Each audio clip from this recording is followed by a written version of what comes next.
Bismillahirrahmanirrahim. Assalamualaikum warahmatullahi wabarakatuh. Selamat pagi teman-teman semua. Di sini kami dari perwakilan perusahaan Jeko Donat and Coffee. Yang pertama ada anggota kami, Lia Novitasari dengan NIM B100190512. Ada Silva Dwi Prihantika dengan NIM B100190532 dan ada Putri Alifatur Rohima dengan NIM B100190547. Deskripsi Jeko. Jeko Donuts adalah restoran dan waralaba yang mengkhususkan dalam donat, kopi, dan yogurt beku. Pendiri ini yaitu Joni Andrean. Kantor pusatnya itu ada di Jakarta, didirikan 26 Juni 2005 di Lipo, Karawaci. Next. Adapun visi dan misi Jeko. Dari visinya itu ada satu, membentuk Jeko Donat dan Coffee sebagai international premium donat dan coffee brand termuka, menjadikan trend-setting lifestyle dalam donat and coffee brand, kemudian menjadikan perusahaan yang tepat bagi orang-orang yang tepat dalam meraih cita-cita mereka. Kemudian adapun misinya, menyediakan kualitas premium donat dan kopi, mendorong karyawan dalam meraih cita-cita, menempatkan pelanggan sebagai prioritas, berkomitmen memberikan pelayanan terbaik dengan sungguh-sungguh, menyediakan tempat yang sempurna untuk bersantai, dan yang terakhir ada memperlakukan setiap orang dengan hormat dan bermartabat. Next. Analisis eksternal mikro. Ada 5, yaitu pertama, persaingan antar perusahaan sejenis, ancaman pendatangan baru, yang ketiga, ancaman produk substitusi, keempat, kekuatan tawar-menawar pembeli, kelima, kekuatan tawar-menawar pemasok. Next. Persaingan antara perusahaan sejenis. Ada 6 indikator. Yang pertama ada 7 indikator. Yang pertama ada jumlah pesaing. Jeko mendapat pesaing dengan logo, produk, dan outlet yang mirip di Malaysia bernama Big Apple Donut and Coffee. Kesimpulannya itu pesaingnya itu tinggi. Kemudian ada peningkatan jumlah pesaing. Peningkatan pesaing itu 2-3 pesaing tiap tahunnya. Persaingannya ini tinggi. Kemudian yang ketiga, pertumbuhan industri sejenis tiap tahunnya. Pertumbuhan industri tiap tahunnya terus meningkat seiring dengan meningkatnya permintaan pasar. Persaingannya ini tinggi. Kemudian ada dampak pertumbuhan industri pada inflasi. Pertumbuhan industri berdampak pada inflasi karena inflasi berdampak pada daya beli suatu produk.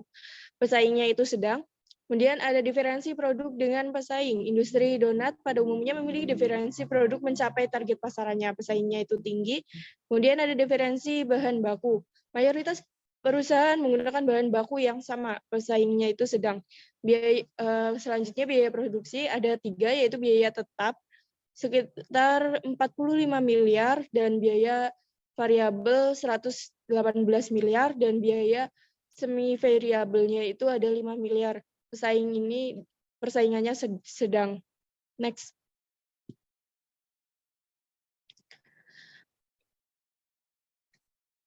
Ancaman pendatang baru. Ada 8 indikator. Yang pertama itu kebutuhan modal. Untuk membuka franchise membutuhkan 1 miliar dengan syarat harus membuka outlet di mall. Ancamannya ini rendah. Cara mencakupi kebutuhan modalnya itu untuk biaya waralaba sendiri sekitar 10-20 ribu US$, sedangkan untuk jumlah investasi totalnya mulai dari angka minimal 250 US$. Ancamannya rendah. Kemudian ada tingkat loyalitas pelanggan. Dalam 10 tahun, Jeko mampu menjual donat 805 juta dan 52 juta cangkir kopi. Ancamannya adalah sedang. Kemudian terbentuknya loyalitas pelanggan. Sejauh ini, perusahaan telah berkomitmen untuk terus berusaha memenuhi kebutuhan pelanggan sehingga dapat memuaskan pelanggan. Ancamannya itu sedang. Selanjutnya, akses ke saluran distribusian produk ini menggunakan GrabFood dan lain sebagainya untuk pembelian secara online. Ancamannya adalah sedang. Kebutuhan biaya ke saluran distribusi. Biaya yang digunakan tergantung dari jarak distribusi. Semakin jauh, maka semakin tinggi untuk biaya distribusi. Ancamannya adalah sedang. Kemudian ada kebijakan pemerintah. Kebutuhan industri ini tidak lepas dari kebijakan pemerintah, dikarenakan pemerintah telah mempermudah perizinan dan mengkondisikan sektor industri untuk tumbuh. Ancamannya adalah rendah. Kemudian ada dampak kebijakan pemerintah. Kebijakan pemerintah tidak memiliki dampak yang cukup besar bagi bisnis industri ini. Ancamannya rendah. Next. Ancaman produk substitusi. Indikatornya itu tingkat kebutuhan terhadap produk pengganti. Tingkat kebutuhan terhadap produk pengganti lumayan tinggi, di mana masyarakat membutuhkan produk pengganti sekitar 30-40%. Ancamannya adalah sedang. Kemudian ada kemudahan mendapatkan produk pengganti. Mudah dalam menemukan produk pengganti sekitar 70%. Seperti yang kita ketahui bahwa produk sejenis Jeko itu sangat banyak di sekitar masyarakat. Ancamannya ini tinggi. Next.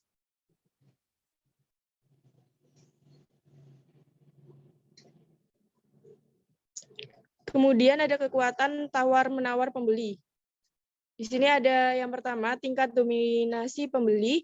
Itu pembeli didominasi oleh masyarakat menengah ke atas karena harga Jeko itu lumayan agak price. Kemudian kesimpulannya itu kekuatan tawar-menawar pembeli tinggi. Dominasi pembeli tiap tahunnya itu dominasi pembeli tidak konstan tergantung jumlah permintaannya. Kekuatannya adalah tinggi. Dampak biaya peralihan produknya itu besarnya, dampak biaya peralihan produk tergantung dari nilai yang ada pada peralihan tersebut. Kekuatan pembeliannya itu sedang. Kemudian ada dana cadangan untuk biaya peralihan produk, perusahaan pemilihan dana yang cukup besar untuk biaya peralihan produk. Kekuatan tawar-menawar pembelian ini sedang. Kemudian ada tingkat kejelasan informasi produk. Informasi produk dapat diakses dengan mudah oleh pelanggan, ini pembeliannya tinggi. Kemudian ada izin resmi dari informasi produk. Informasi produk memiliki izin resmi. Kekuatan tawar-menawar pembelian tinggi. Pertumbuhan pangsa pasar pembelian tiap periode, pertumbuhan pangsa pasar sekitar 10%. Ini itu tinggi. Kemudian ada pangsa pasar pembelian tiap tahun, pangsa pasar pembelian tidak konstan tergantung daya beli. Dan ini kekuatan tawar-menawarnya adalah tinggi.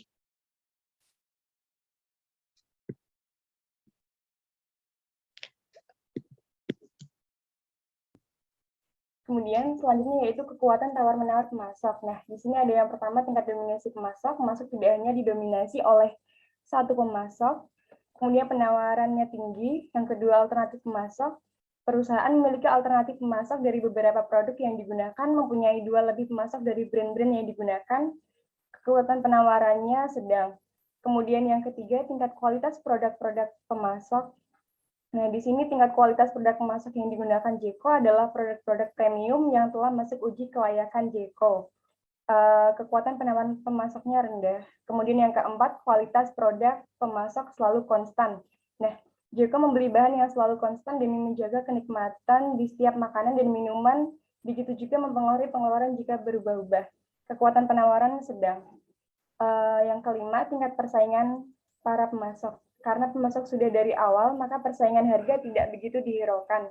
Namun yang dilihat adalah kualitas dari produk yang ditawarkan kepada Jeko. Kekuatan penawaran pemasok rendah. Yang keenam, persaingan pasar pemasok selalu netral. Persaingan pasar pemasok relatif seperti pada umumnya tidak sampai menimbulkan keresahan bagi perusahaan. Kekuatan penawaran pemasok rendah. Ketujuh, besarnya biaya beralih ke pemasok lain. Besarnya biaya tidak menjadi masalah, yang terpenting adalah kualitas dari sebuah produk. Kekuatan penawaran pemasok di sini rendah. Kemudian yang 8, biaya peralihan pemasok tiap tahun. Biaya peralihan pemasok tidak selalu konstan. Dan kekuatan penawaran pemasok tinggi. Selanjutnya, analisis eksternal makro. Ini yang pertama, Jeko menyediakan tempat yang bersih untuk bersantai, bobot 0,1, rasio 4, dan jumlah 0,4. Kemudian yang kedua, bahan-bahan yang digunakan Jeko lebih dari 50% dari luar negeri. Bobotnya 0,07, rasio 4, dan jumlah 0,28. Yang ketiga, masing-masing donat dipilih secara kreatif berdasarkan topping dan rasa. Bobotnya 0,07, rasio 3, dan jumlah 0,21. Kemudian yang keempat, Jeko memiliki image baik dengan konsisten terhadap rasa. Bobot 0,05, rasio 3, dan jumlah 0,15. Yang kelima, Jeko memiliki peminat khusus yang terus bertambah secara berkala dari semua kalangan. bobotnya 0,09, rasio 4, jumlah 0,36. 6. Jeko menyediakan delivery online untuk yang tidak bisa datang langsung ke gerai, bobot seperti ada di sini. Kemudian yang ke-7, menjadi trend setting lifestyle dalam merek donat dan kopi. Yang ke-8, masyarakat masih lebih menyukai donat daripada roti lainnya. Kemudian yang ke-9, ini ada kebijakan pemerintah tentang tarif PPN yang naik menjadi 11% dan terus meningkat.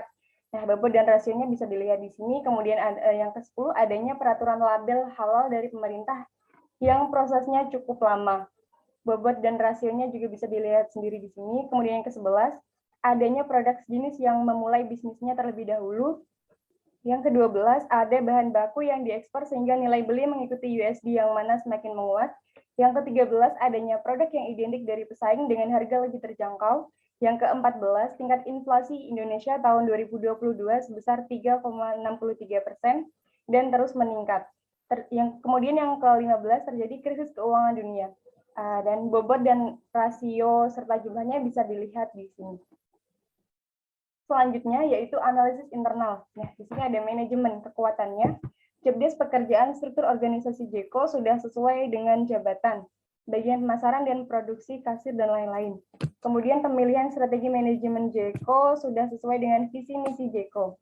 Untuk kelemahannya sendiri, tata letak tempat duduk dan jumlah tempat duduk di Jeko belum memadai. Kemudian untuk marketing, kekuatannya, pemilihan strategi marketing yang dipilih Jeko sudah sesuai dengan apa yang diharapkan. Dan setiap tahunnya penjualan Jeko meningkat. Untuk kelemahan, saluran distribusi saat ini belum menjangkau semua tempat. Kemudian untuk bagian finance atau accounting, di sini ada kekuatan. Nah, kekuatannya sendiri ada prosedur penganggaran modal efektif, kemudian manajer keuangan perusahaan berpengalaman dan terlatih dengan baik. Untuk kelemahannya, perusahaan Jeko itu belum dapat meningkatkan modal jangka panjang yang dibutuhkan melalui hutang dan ekuitas. Kemudian selanjutnya ada production atau operation. Nah, di sini kekuatannya, fasilitas, peralatan, mesin, dan tempat Jeko dalam keadaan baik. Untuk kelemahannya sendiri, fasilitas, sumber daya, dan pasar dari Jeko berlokasi strategis, kebijakan, dan prosedur pengambilan mutu Jeko tidak efektif. Selanjutnya, research and development. Nah, di sini kekuatannya, ada produk saat ini kompetitif secara teknologi, sumber daya research and development dialokasikan secara efektif. Kemudian untuk kelemahan, jika perusahaan research and development luar digunakan, itu belum dapat menghemat biaya. Untuk manajemen information and system, kekuatannya ada Chief Information Officer atau Director. Kemudian semua manajer di perusahaan menggunakan sistem informasi untuk membuat keputusan. Sedangkan untuk kelemahan, ahli strategi perusahaan itu tidak akrab dengan sistem informasi perusahaan pesaing. Gitu. Kemudian untuk analisis SWOT, di sini ada strength. Nah, produksi langsung di tempat, menyediakan donat dan kopi yang bercita rasa premium. Untuk weakness, ini quality control, harganya premium. Kemudian untuk peluang, ini memiliki konsep sangat modern ala luar negeri. Kualitas bahan baku dari luar sangat baik dan mendukung produk. Untuk ancaman, sudah ada brand kopi yang telah up sebelum Jeko, jadi dalam hal khas kopi masih kurang. Meskipun tidak banyak, tapi persaingan dengan segmentasi ini cukup ketat. Selanjutnya akan disampaikan oleh Putri.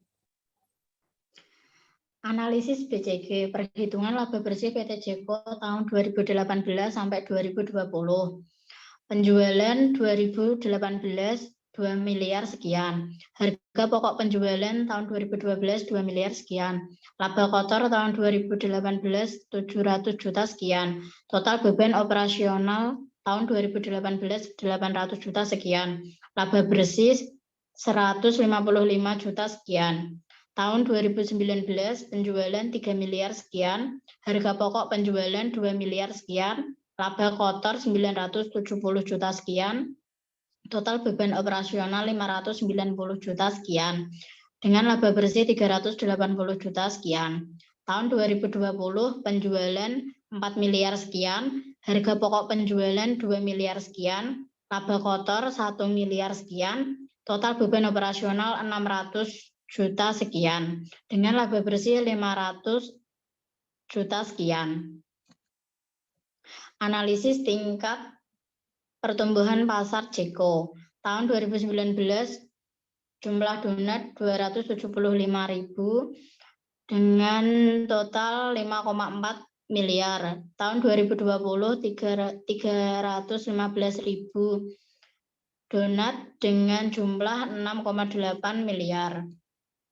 Berdasarkan tabel di atas, maka perhitungan matriks BCG untuk mengetahui tingkat pertumbuhan pasar atau market growth rate pada PT Jeko ialah sebagai berikut.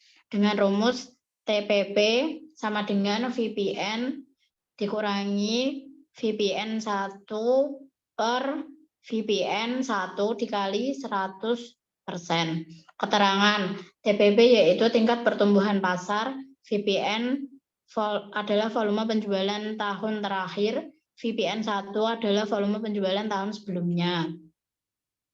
Dengan perhitungan TPP sama dengan CP 2020 dikurangi CP 2019 per CP 2019 dikali 100%.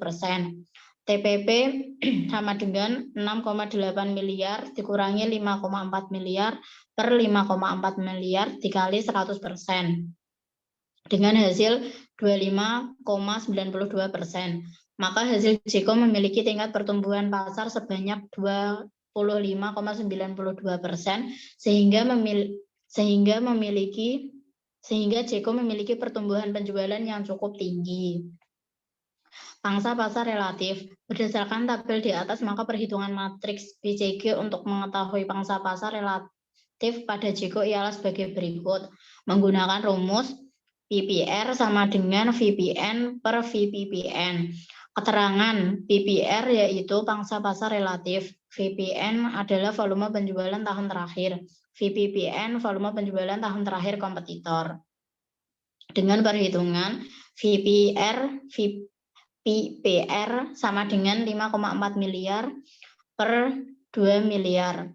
Sama dengan 2,586 kali. Artinya Jeko pada tahun 2021 menguasai pangsa pasar sebesar 2,586 kali. Pangsa pasar relatif itu sendiri adalah bagian penjualan industri total sebuah perusahaan di sebuah pasar tertentu.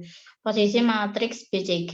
Dari perhitungan di atas, tingkat pertumbuhan pasar pada Jeko diperoleh hasil sebesar 25,92%. Hal ini menunjukkan bahwa Jeko memiliki tingkat pertumbuhan pasar yang tinggi. Kemudian dari perhitungan pangsa pasar relatif pada tahun 2021 didapat hasil sebesar 2,586 kali. Sehingga dari gambar di bawah ini diperoleh matriks BCG pada Jeko berada pada kuadran 2 yaitu stars. Berikut gambar relatif market share position.